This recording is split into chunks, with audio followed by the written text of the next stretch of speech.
సాయికృష్ణ కేసులో అరెస్ట్ అయిన నాగరాజ్కు రాత్రి బిర్యానీ పెట్టి దావత్ ఇచ్చారని అన్నారు మాజీ మంత్రి అంబటి రాంబాబు. తనను అరెస్ట్ చేసినప్పుడు లాకప్లో వేసింది వంశీధర్ కాదని ఒక ఆయన పెమ్మసాని లాంటి వాడన్నారు. 7 ఏళ్లలోపు శిక్ష పడే కేసుల్లో స్టేషన్ బెయిల్ ఇస్తారని కానీ తనకు ఇవ్వలేదన్నారు. హత్య కేసులో నిందితుడిగా ఉన్న నాగరాజును ఎందుకు లాకప్లో వేయలేదని ప్రశ్నించారు అంబటి రాంబాబు. బిర్యానీ పెట్టి కూర్చోబెట్టారు, నన్ను లోపలేశారు. రాత్రి 10:30కు తీసుకెళ్ళి లోపలేసి సాయంత్రం నెక్స్ట్ రోజు 5 బయటికి తీశారు.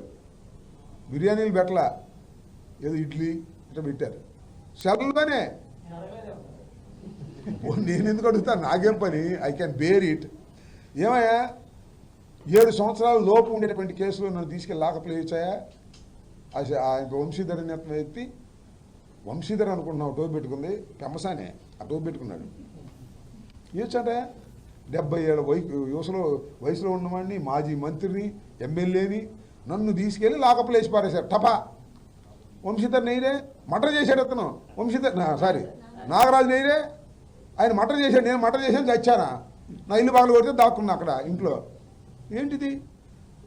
ఇదేనా ధర్మం ఈ రాష్ట్రంలో జరిగేది? సో అన్ని చూసిన తర్వాత ఎందుకు లెక్క చేస్తాను నేను? ఈ వయసులో లాకప్లో ఉన్నా, కోర్టులో హాజరయ్యా, ఏపీ పెద్ద జైలు అయినటువంటి క్షేత్రాన్ని చూసొచ్చా, రాజమండ్రి సెంట్రల్ జైలు. ఇవన్నీ లెక్క చేస్తారా? వీళ్ళందరినీ వంశీధర్ లాంటి వాళ్ళని లెక్క చేయను, డీజీపీ లాంటి వాళ్ళని కూడా లెక్క చేయను. చూస్తాను కదా, రేపు వినతి పత్రానికి వెళ్తున్నాం. వినతి పత్రంలో చేసిన తర్వాత వినకపోతే శంఖారావం ఊతాం, పోరాట శంఖారావం ఊతాం, వదిలిపెట్టం. అన్యాయం జరిగింది, అక్రమం జరిగింది, నా ఇంటి మీద దాడి చేస్తే అరెస్ట్ చేయరా? ఏమయ్యా, ఏం పోయే కాలం వచ్చినాయి మీకు పోలీస్ వ్యవస్థకి? అరెస్ట్ చేయరా? దాని మీద ఖచ్చితంగా మా పోరాటం ఉంటుంది. ఇప్పటికి అబ్బాయి 2 సంవత్సరాలు అయిపోయింది, ఇంకా 3 సంవత్సరాలుగా.